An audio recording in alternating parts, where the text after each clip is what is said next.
오늘부터 우리 수요 예배는 새로운 시리즈 성경 속의 숨은 영웅들이란 주제로 함께 이야기를 펼쳐나가게 됩니다. 오늘은 그 첫 번째 시간, 바로 십브라와 부하라는 사람에 관한 이야기입니다. 여러분들 혹시 영웅을 좋아하시나요? 네. 남자들은요, 이상하게 어렸을 때부터 영웅들을 굉장히 좋아합니다. 저도 어렸을 때부터 영웅들을 참 좋아했던 기억이 머릿속에 까마득히 기억에 새겨져 있습니다. 어린 시절에 생각해 보면요, 이랬던 기억이 있어요. 집에 보자기가 있잖아요. 보자기를 이제 목에다가 딱 묶는 거죠. 그리고 장독대 위에 올라갑니다. 그리고 한 손을 쭉 내뻗으면서 뛰어내리면서 한마디를 외치죠. 뭐라고 외칠까요? 네, 그렇죠. 슈퍼맨 하면서 딱 뛰어내리면 뭔가 내가 그 시간에는 영웅이 된 것 같고 슈퍼맨이 된 것처럼 느껴집니다. 그런데 영웅에 관한 관심은요, 예나 지금이나 다름이 없는 것 같습니다. 과거에는 어떤 영웅들이 있었습니까? 우리나라의 전우치라든지 홍길동이라든지에 관한 영웅들의 이야기를 보면요, 그 사람들은 굉장한 이 도술을 부립니다.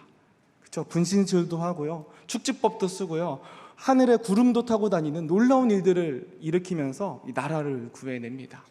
오늘날 유행하는 영웅들은 어떠한 모습일까요?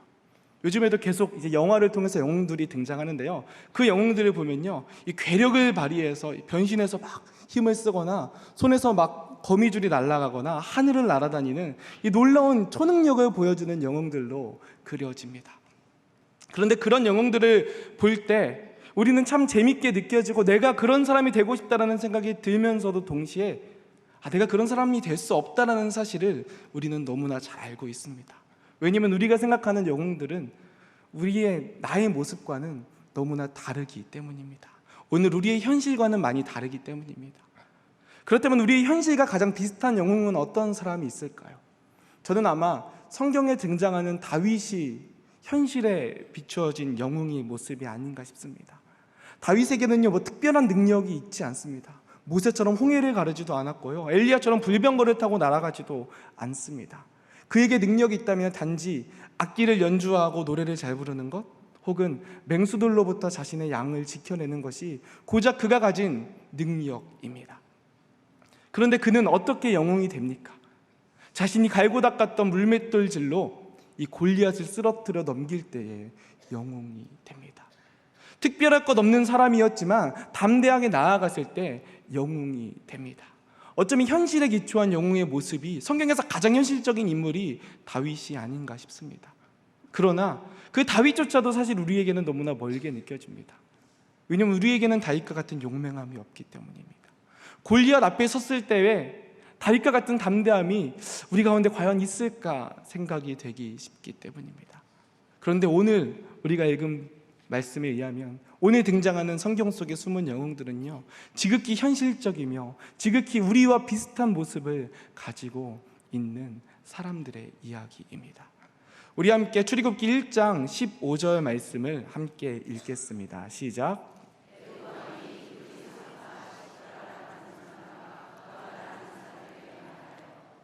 아멘. 여러분 혹시 십브라와 부하라는 사람을 알고 계십니까? 네, 알고 계신 분도 계시겠지만 대부분이 생소한 이름일 것입니다. 왜냐하면 성경에서 그렇게 막 부각되어서 우리가 배우지 않은 인물들이기 때문입니다. 이 사람들은요, 출애굽기 1장에 등장하는 히브리 산파입니다.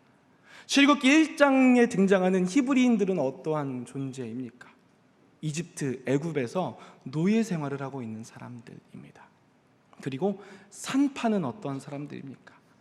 여인으로서 이 산모가 출산할 때 출산을 돕는 사람들이 바로 산파이지요.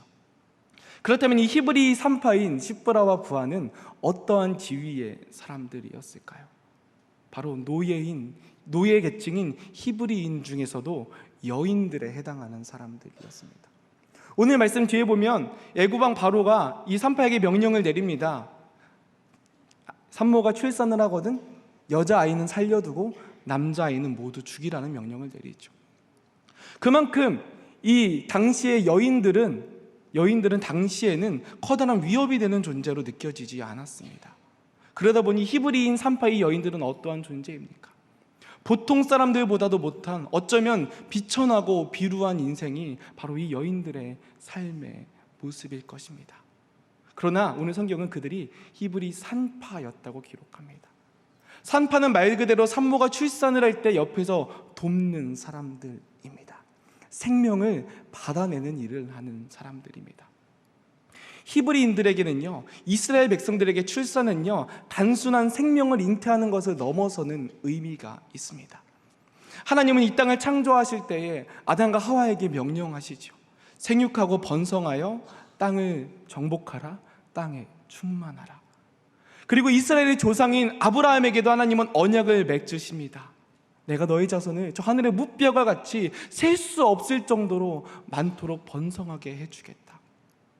그렇기 때문에 이스라엘 백성들에게 출산은요, 이스라엘 백성들에게 자녀를 낳는 일은요, 단순히 대를 잇는 것을 넘어서서 하나님의 언약을 확인하는 것입니다. 하나님의 은혜와 은총을 경험하는 것입니다. 그저 단순히 자신의 대를 이어서 자녀를 얻는 기쁨을 누리는 것이 아니라 하나님과의 언약을, 하나님과의 약속을 확인하는 것이 바로 자녀를 출산하는 일입니다. 그렇기 때문에 수많은 히브리 여인들은 자녀를 원했습니다.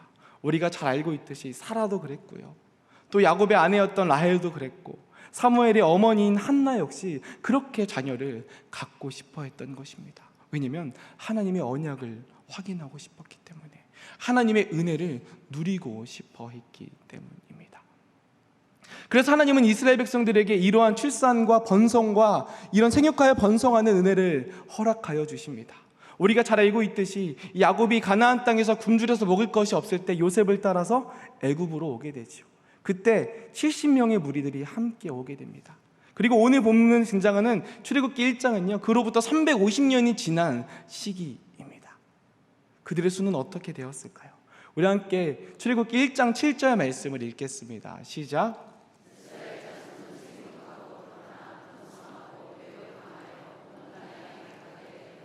아멘. 하나님의 은혜는 그치지 않습니다. 그들이 애굽 땅에 와서도 하나님은 그들에게 계속해서 은총을 베풀어 주시고 언약을 확인하여 주십니다. 그래서 350년이 지난 그때에 그들은 매우 강성하게 됩니다. 번성하게 됩니다. 그래서 온 땅에 충만했다고 하나님의 언약의 확증이 이루어집니다. 그러자 그 땅을 다스리고 있는 이집트의 왕 바로에게 근심이 생깁니다. 저 사람들이 저렇게 강하고 수가 많아졌는데 위협이 되기 시작하는 것입니다. 여러분, 당시 이집트의 왕은 어떠한 존재입니까? 온 이집트 땅을 다스리는 왕입니다. 통치자입니다. 우리는 이집트 하면은 굉장한 건축물들이 생각나죠. 스핑크스나 또 피라미드나, 그렇게 굉장한 땅을 다스렸던 당대의 최대의 문명을 다스렸던 통치자가 바로 이집트의 왕 바로입니다. 그리고 이 바로는 단순히 이집트의 왕을 넘어서는 존재였습니다. 이 당시에 이집트의 이 신이라고 부르는 호루스의 현신이라고 불렸던 자들이 바로 이 파라오들입니다. 그래서 파라오는 우리가 잘 알고 있듯이 죽은 후에는 미라를 만들죠. 왜냐하면 그들은 영생한다고 믿었기 때문입니다. 신과 같은 존재였습니다. 그런데 그런 세상의 원리, 세상을 다스리는 자, 세상을 통치하는 자에게 근심이 생깁니다. 염려가 생깁니다. 저 하나님의 백성들이 점점 불어나고 있고 위협이 되기 시작하니까 자신의 마음이 두려워지는 것입니다. 그래서 그들은 어떤 방법을 사용합니까? 이스라엘 백성들을 억압하는 정책을 사용합니다. 그들이 더 이상 번성하면 안 되겠다는 생각을 해서 그들을 힘든 고역에 넘겨버립니다. 비돔과 라암셋이라는 성을 건축하고 그 건축하는 자리에 이 사람들을 노예로 사용하게 됩니다. 이곳에 에너지를 모두 다 쏟아버리면 더 이상 자녀를 낳을 힘이 없지 않을까 하는 마음이었겠죠. 온갖 고난을 당하다 보면 이 자녀 낳을 생각을 하지 않겠지라는 생각이었겠죠. 그러나 12절은 이렇게 얘기합니다. 우리 함께 출애굽기 1장 12절 말씀 읽겠습니다. 시작. 그러나 학대를 받을수록 더욱 번성하여 퍼져가니 애굽 사람이 이스라엘 자손으로 말미암아 근심하여. 여러분 어떻습니까? 그들은 학대를 받는 중에도요, 그렇게 고난 가운데 있는 중에도요, 하나님의 은총은 끊어지지 않습니다. 그렇게 에너지를 쏟고 힘을 쏟았는데도 그들에게 힘이 넘쳐납니다. 그래서 자녀들이 더욱더 강하여지고 더욱더 번성하여졌다고 성경은 기록합니다. 여러분, 우리가 살아가다 보면 우리의 상황과 삶이 어려운 순간을 맞닥뜨릴 때가 있습니다. 그러나 그때 하나님이 우리와 함께 하시면 우리는 그 어려움 가운데서도 하나님의 은혜와 은총을 경험할 수 있는 줄로 여러분 믿으시길 바랍니다. 하나님은 그렇게 우리와 함께 하십니다. 우리가 어떠한 상황 속에서도 하나님과 함께하면 하나님은 우리 가운데 은혜를 베풀어 주시는 주님이십니다. 이렇게 인간의 얄팍한 지혜로 이 이집트 왕 바로는 이스라엘을 억압합니다. 이것이 바로 세상의 법이기 때문입니다. 내가 편하게 지내기 위해서는, 내가 높아지고 내가 잘 되기 위해서는 다른 사람들을 억누르고 억압해야 하는 것이 바로 세상의 방법입니다. 바로는 자신의 자리가 위태하다 생각하자 이스라엘 백성들을 억압하기 시작합니다. 억제하기 시작합니다. 짓밟기 시작합니다. 우리가 살아가는 세상 역시 다르지 않습니다. 누군가가 올라가기 위해서는 누군가는 짓밟혀야만 합니다. 누군가가 편하게 살기 위해서 누군가는 고생을 당해야만 합니다. 이것이 우리가 살아가고 있는 세상의 원리이자 법칙입니다. 그래서 우리는 점점 높은 자리로 올라가기 위해서 다른 사람들을 억눌러야 합니다. 우리가 살아가는 경쟁 사회가 그렇습니다. 우리가 이겨야만, 승리하여만, 짓밟아야만 위로 올라갈 수 있는 것입니다. 이것이 바로 세상의 법이며 파라오의 법입니다. 그러나 하나님의 백성들은 그 속에서도 하나님의 은혜를 경험하며 살아갑니다. 그 짓밟힘과 억눌림 속에서도 하나님이 함께 계심으로 말미암아 은혜를 누리며 살아갑니다. 세상이 감당할 수 없고 세상이 이겨낼 수 없습니다. 그러자 파라오가 두 번째 꾀를 쓰기 시작합니다. 바로 그 두 번째 꾀가 오늘 우리가 읽은 성경의 본문입니다. 이집트 왕 바로는 이제 히브리인 산파인 시브라와 부하를 불러냅니다. 여러분, 이집트 왕 파라오는 아까 말씀드렸듯이 굉장히 큰 존재입니다. 높은 존재입니다. 인류의 피라미드에 있어서 가장 높은 꼭대기에 정점에 있는 인물이 바로 이집트 왕 파라오입니다. 신과 같은 존재였습니다. 그런데 그 앞에 서 있는 이 두 여인은 어떠한 존재입니까? 비천하고 비루한 노예의 여인들입니다. 힘도 없고 능력도 없는 이 먹이사슬의 피라미드의 가장 아래에 있는, 그래서 까마득한 하늘이 보이지도 않는 존재입니다. 이 거대한 이집트 왕 앞에 서 있는 이 초라한 여인들은 어떠한 마음과 생각이 들었겠습니까? 그들이 피라미드의 가장 정점에 있는 이집트 왕 앞에 섰을 때에 어떠한 마음이 들었겠습니까? 마치 맹수 앞에 있는 어린 양과 같이 두렵고 떨리는 마음이 그들 앞에 있지 않았겠습니까? 감히 거역할 수 없을 것만 같은 위대한 존재 앞에서 자신의 모습이 너무나 초라하게 느껴지지 않았겠습니까? 그렇게 위대한 모습으로, 그렇게 거대한 모습으로, 그렇게 광대한 모습으로 이집트 왕 바로는 이 두 명의 히브리 산파에게 이렇게 이야기합니다. 우리 함께 16절 말씀을 읽겠습니다. 시작.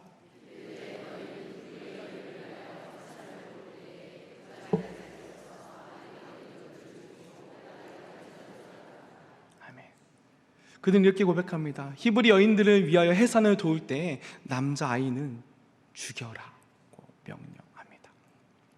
그런데 우리는 여기서 이 바로의 이상한 장면을 목격할 수 있습니다. 만약에 이 바로가 정말 이스라엘 백성들의 모든 남자아이를 죽이려고 했다면 저 같으면 히브리 산파를 고용할 것이 아니라 이집트의 산파를 이용했을 것입니다. 왜냐하면 자신의 사람들, 자신의 민족들이 더욱더 쉽게 저 사람들을 죄책감 없이 죽일 수 있기 때문입니다. 그러나 파라오는 애굽 산파가 아닌 히브리 산파 시브라와 부하를 불러 그들에게 명령합니다. 왜 바로는 이러한 일을 행하는 것일까요? 아무래도 히브리 산모가 출산을 할 때에 같은 민족, 같은 사람이 오면 마음의 편함을 느끼게 될 것입니다. 그리고 여러분, 혹시 출산의 자리, 오늘날의 출산의 자리를 생각하면요, 요즘은 이제 출산을 할 때 남편들도 들어가고 간호사와 의사도 있고 많은 사람들이 들어가잖아요. 그런데 그 당시에는 어떠했겠습니까? 그 출산의 자리에는 산모와 산파와 아이밖에 없습니다. 그리고 그 당시는 어떻습니까?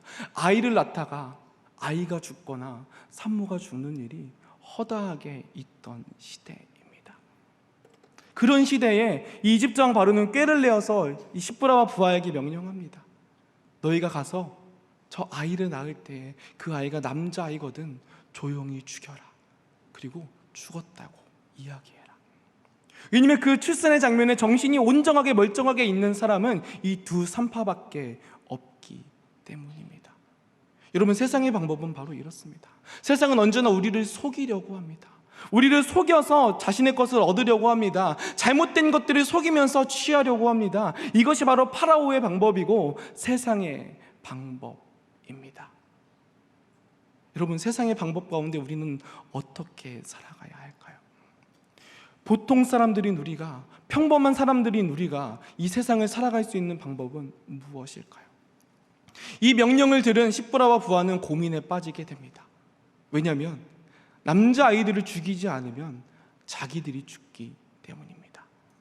내가 죽이느냐, 내가 죽느냐에 대한 문제입니다.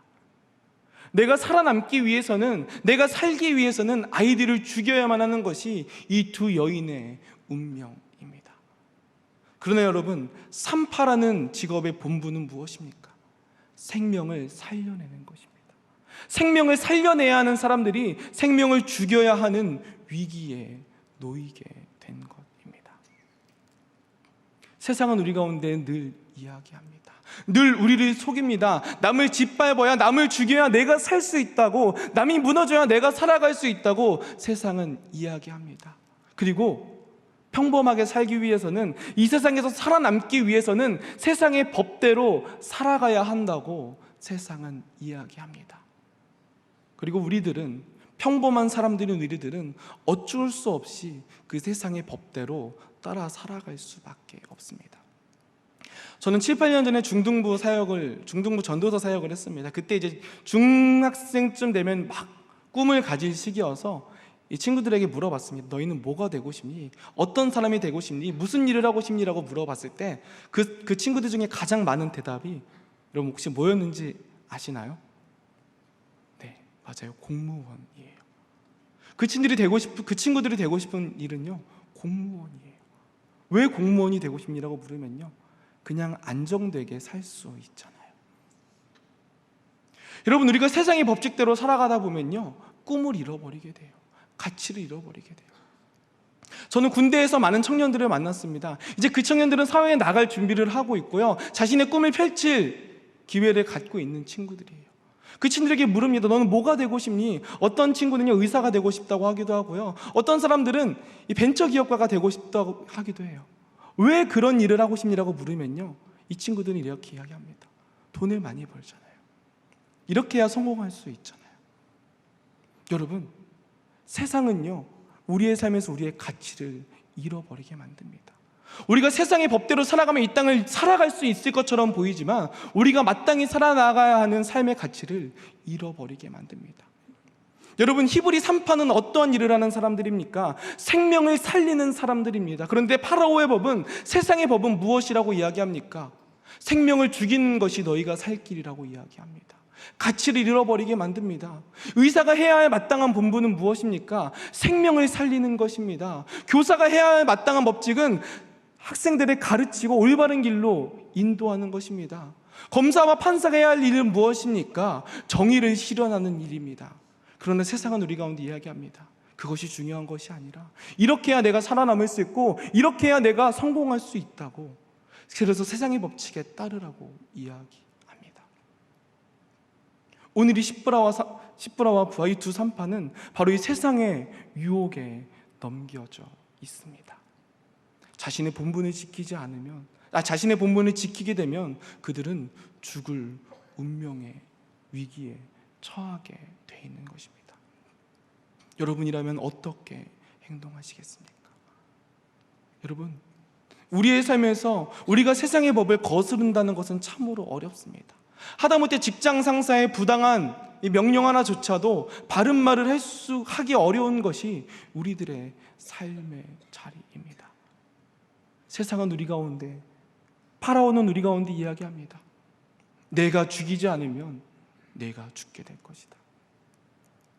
남을 죽이지 않으면 우리가 죽게 된다는 것이 바로 세상의 법칙입니다. 세상의 결말은 어떻습니까? 결국에는 죽음입니다.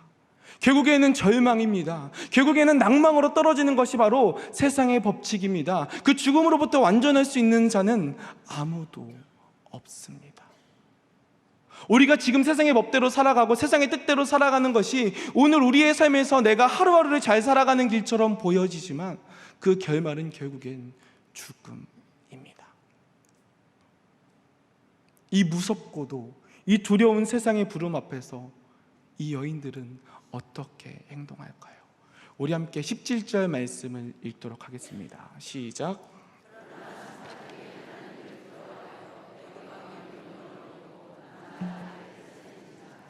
아멘. 오늘 성경 17절은 이렇게 기록합니다. 그들이 애굽 왕의 명령을 어기고 남자 아기들을 살린지라. 그들이 왕의 명령을 따르지 않았다라고 기록하는 것이 아닙니다. 아주 능동적으로 왕의 명령을 거역하고 남자 아이들을 살려두었다고 기록합니다. 그들이 그럴 수 있었던 까닭은 무엇입니까? 바로 하나님을 두려워하였기 때문입니다. 여러분, 하나님을 두려워한다는 것은 무엇입니까? 하나님을 두려워한다는 것은 하나님이 무서워서 우리가 해야 할 일을 하지 못하는 것을 의미하는 것입니까? 그것이 아닙니다. 이 여인들은 이미 파라오 앞에서 두려움을 경험했습니다. 그 위대한 존재 앞에서 자신의 초라한 모습을 바라보았습니다. 그러나 그럼에도 불구하고 이들은 진정으로 두려워할 이가 누구인지 알고 있었습니다. 여러분, 하나님을 두려워한다는 것은 바로 하나님 앞에 서게 되는 것입니다. 마치 이 여인들이 바로 앞에 섰을 때 두려움을 느꼈듯이 하나님이 우리와 함께 계심을 느끼는 것이 바로 하나님을 두려워하는 인생입니다. 하나님이 우리와 함께 계실 때 우리는 비로소 하나님을 두려워할 수 있습니다. 우리가 하나님이 우리와 함께 계심을 느끼지 못하면 우리는 입으로는 고백하지만 우리의 삶에서 하나님을 두려워하지 않습니다. 하나님을 느낄 수 없기 때문입니다. 그러나 눈앞에서 하나님을 바라보는 사람들, 날마다 삶 속에서 하나님을 경험하는 사람들, 하나님의 살아계심을 누리고 느끼는 사람들은 하나님을 두려워하게 됩니다. 그리고 하나님을 두려워하는 사람들은 하나님의 명령대로 살아갈 수밖에 없습니다. 마치 애굽 왕 앞에 섰을 때 애굽 왕 앞에서 그의 명령에 거역할 수 없을 것만 같은 위험을 느끼는 것과 같이 하나님 앞에 섰을 때에 우리는 하나님께서 우리 가운데 말씀하시는 바를 도무지 어길 수 없습니다. 그러나 이 여인들은 알고 있었습니다. 이집트의 왕보다, 저 눈앞에 보이는 세상의 통치자보다 하나님이 더 크고 위대하신 분이라는 사실을 그들은 깨달아 알고 있었습니다. 우리는 골리앗을 쓰러뜨렸던 다윗의 모습을 알고 있습니다. 그는 어떻습니까? 그의 앞에는 거대한 골리앗이 서 있습니다. 그는 칼과 창과 단창으로 나아가지만 다윗은 무엇으로 나아갑니까? 만군의 여호와의 이름으로 나아갑니다. 우리 앞에 보이는 커다란 벽, 내가 넘어뜨릴 수 없고 무너뜨릴 수 없고 넘어 쳐다볼 수도 없을 것 같은 그 벽을 만날 때에 그는 그럼에도 불구하고 그 벽을 허물어내실 수 있고 그 벽보다, 우리의 상황보다, 우리의 문제보다 크신 하나님이 우리와 함께 계심을 알기 때문에 담대히 나아갈 수 있는 것입니다. 이 여인들에게는 이 믿음이 있었습니다. 이 여인들은 애굽 왕 바로도 두려워하였지만 그는 그보다 넘어 계신 하나님을 두려워하는 마음이 있었습니다. 그렇기에 그들은 애굽 왕 바로를, 그의 명령을 어기고 남자 아이들을 살려낼 수 있었습니다. 여러분, 세상은 우리를 향하여 죽음으로 나아가게 만듭니다. 내가 죽든 네가 죽든 누군가는 죽어야 된다라고 말합니다. 그러나 하나님은 무엇이라 말씀하십니까? 하나님은 살리십니다. 하나님은 우리를 살리시는 분이십니다. 하나님은 우리 가운데 죽음 가운데 생명을 허락하여 주시는 주님이십니다. 여러분, 그 주님을 믿고 나아갈 때 우리의 모든 두려움과 우리의 모든 절망과 우리의 모든 죽음조차도 하나님 앞에서 정복되심을 믿으며 나아가시길 바랍니다. 이것이 바로 부활의 능력이기 때문입니다. 십부라와 부하는 그 하나님을 바라봅니다. 그 하나님 앞에 서 있습니다. 그 하나님이 함께 계심을 바라보게 됩니다. 그래서 이들은 남자아이들을 살려둡니다. 얼마 후에 이 이야기가 이집트 왕 파라오 앞에, 파라오의 귀에 들어가게 됩니다. 그리고 파라오는 다시 이 여인들을 불러 묻습니다. 너희가 어찌하여 이렇게 행했느냐? 그때 이 여인들은 이렇게 대답합니다. 우리 함께 19절 말씀을 읽겠습니다. 시작. 산파가 바로에게 대답하여 이르되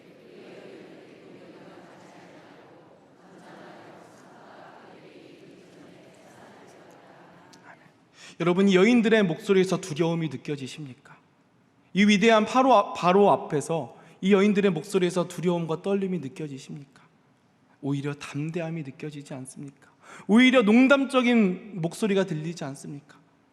아, 임금님, 제가 출산을 도우러 가는데 이미 이 사람들이 애굽의 여인들과는 비교할 수 없을 정도로 건장해서 이미 아이들을 낳아버렸습니다. 저희가 어떻게 하겠습니까? 이 여인들의 목소리에는 담대함이 드러납니다. 왜냐하면 하나님이 그들과 함께 하셨기 때문입니다. 여러분, 우리가 하나님이 우리와 함께 하실 때 우리의 삶에서 우리는 담대함으로 나아갈 수 있습니다. 우리의 맡겨주신 본분을 담대히 행할 수 있습니다. 이것이 바로 하나님을 믿는 사람들, 하나님을 두려워하는 사람들, 하나님과 함께하는 사람들의 놀라운 능력입니다. 하나님은 이 여인들과 함께 하십니다. 그리고 20절과 21절은 이렇게 고백합니다. 우리 함께 읽겠습니다. 시작. 하나님이 그 산파들에게 은혜를 베푸시니 그 백성은 번성하고 매우 강해지니라. 그 산파들은 하나님을 경외하였으므로 하나님이 그들의 집안을 흥왕하게 하신지라. 아멘. 여러분, 하나님은 이 여인들을 통해서 이스라엘 민족이 더욱 번성하게 하십니다. 그뿐만이 아닙니다. 이 여인들의 가정과 집안이 흥왕하게 하셨다고 기록합니다. 여러분, 세상은 우리를 죽일 수 있을 것만처럼 느껴집니다. 세상은 우리를 무너뜨리는 것처럼 보입니다. 세상의 법을 거스르면 우리는 좌절과 절망에 빠져버릴 것이라고, 도태될 것이라고 생각됩니다. 그러나 20절과 21절에서 우리를 흥왕케 하시고 번성케 하시는 주체는 누구입니까? 파라오가 아니라, 세상이 아니라 바로 하나님이십니다. 하나님이 만복의 근원이십니다. 하나님이 만물을 다스리시는 주님이십니다. 하나님이 세상을 다스리시는 이 땅의 통치자이십니다. 우리가 그 주님을 믿으며 나아갈 때 우리는 온전히 주님의 길을 따라 나아갈 수 있고 주님의 뜻을 이 땅 가운데 실현시킬 수 있는 것입니다. 이 여인들은 너무나 비천하고 연약하고 작은 존재들입니다. 그러나 그들은 하나님 앞에서 섰을 때에 하나님께서 그들 가운데 허락하여 주신 본분을 잊지 않았습니다. 그것은 바로 생명을 살리는 것, 산파는 생명을 살리는 존재들이라는 것. 그들은 하나님 앞에 섰을 때 자신의 본분을 확인하게 됩니다. 이것은 단순히 생명을 살리는 것을 넘어서는 일입니다. 바로 이스라엘 백성들을 향한 하나님의 언약을 돕는 일이었습니다. 이들은 이 귀한 하나님의 소명을 부름받습니다.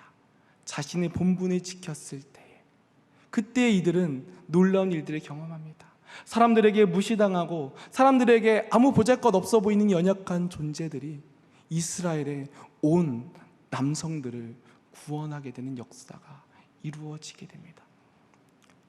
저는 이번 여름 수련회 담당을 맡게 되었습니다. 담당을 맡으면서 참 많은 것들을 느끼고 경험하게 되었습니다. 우리 교회에서 행사가 일어나게 되면 그냥 잘 진행되는 것 같고 좋은 프로그램이 있으면 너무나 은혜를 받고 귀하게 느껴집니다. 그런데 여러분, 그것이 다가 아닙니다. 이 한 가지 행사를 하기 위해서 수고하는 많은 손길들이 있습니다. 주방에서는요, 뜨거운 불 앞에서 밥을 준비하시고 식사를 준비하시는 권사님들과 우리 여전도의 회원들이 있고요, 또 바깥에는 떼약볕 밑에서 주차를 돕는 우리 주차 팀원들이 있습니다. 연합찬양팀은요, 몇 달 전부터 함께 기도하고 중보하며 수련회를 준비하고요, 방송실은 자신들은 은혜 받을 시간도 없이 열심히 이 음향과 영상을 조절해 나아갑니다. 이 외에도 여러분들의 간식을 조달하기 위해서, 책자와 등록을 위해서 수많은 사람들이 헌신하고 봉사합니다. 그들이 자신 가운데 주어진 본분을 온전히 실행하지 않는다면 우리들이 은혜 받을 수 없기 때문입니다. 여러분, 하나님은 우리를 하나님의 작은 영웅으로 부르십니다. 숨은 영웅으로 부르십니다. 그 영웅은 우리가 무엇인가 위대한 일을 해야만 해서 우리가 영웅이 되는 것이 아닙니다.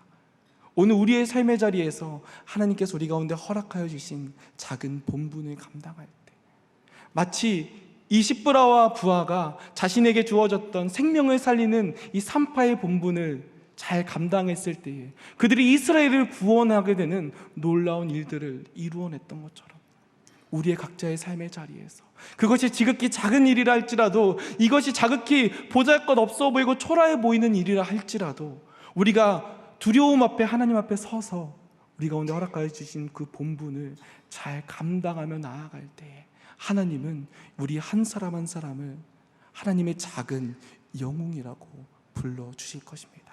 그렇게 하나님의 부르심 앞에서 하나님의 작은 영웅이 되는 저와 여러분 되시기를 간절히 소망하고 축복합니다.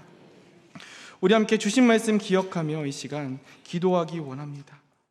언제나 우리의 곁에 계셔서 우리를 돌보아 주시는 주님의 은혜에 감사드립니다. 비록 지극히 평범하고 연약한 인생들이지만 하나님을 경외하는 마음으로 살아갈 때에 하나님께서 기뻐하시는 작은 영웅들이 되어 이 땅에 하나님의 나라를 이루어가는 귀한 은혜를 허락하여 주옵소서. 각각의 삶의 자리에서 하나님의 살아계심을 드러내는 믿음의 백성들 되도록 주여 인도하여 주옵소서. 예수님의 이름으로 기도드립니다. 아멘.